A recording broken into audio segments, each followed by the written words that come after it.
Friends, ఈ current బోర్డులు ఉన్నాయి కదా, ఈ కరెంట్ బోర్డులు అనేటివి నీట్గా క్లీన్ చేసుకోవాలి. మనం క్లీన్ చేసుకుంటే వర్క్ అనేది నీట్గా ఉంటుంది. వేసేటప్పుడు మొత్తం రాళ్ళన్నీ ప్రేమర్లకు వస్తాయి, రోలర్ తిప్పేటప్పుడు దాంట్లోకి అంటుకుంటాయి. అందుకోసం అవి మనం క్లీన్ చేసుకున్నాం అనుకో మనకేం ప్రాబ్లం ఉండదు. ప్రేమర్ వేసేటప్పుడు నీట్గా ఉంటుంది, కలర్ వేసేటప్పుడు నీట్గానే ఉంటుంది. మనకు అప్పుడప్పుడు రాళ్ళు వచ్చేటివి కూడా దాంట్లో వల్లనే ఎక్కువ.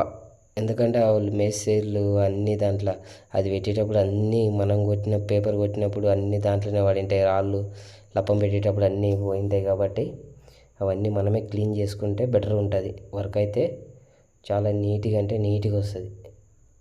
ప్రేమర్ మంచిగా వస్తుంది, కలర్ మంచిగా వస్తుంది. అందుకోసం క్లీన్ చేసుకుని వేసుకోండి ఫ్రెండ్స్ ఇలాంటివి కూడా. ఎందుకంటే రాయల్ పెయింట్ కానీ ఏమైనా వాడినామనుకో, మిగతా ట్రాక్టర్ మిషన్లు ఏమైనా వాడినామంటే ఇట్లా అంటే వెళ్ళిపోతాయి, కానీ రాయల్ వాడితే పోవు. కొంచెం ఇబ్బంది అవుతుంది మనకు. ఓకేనా ఫ్రెండ్స్? నా వీడియో మీకు నచ్చినట్లయితే లైక్ చేయండి, షేర్ చేయండి, సబ్స్క్రైబ్ చేసుకోండి.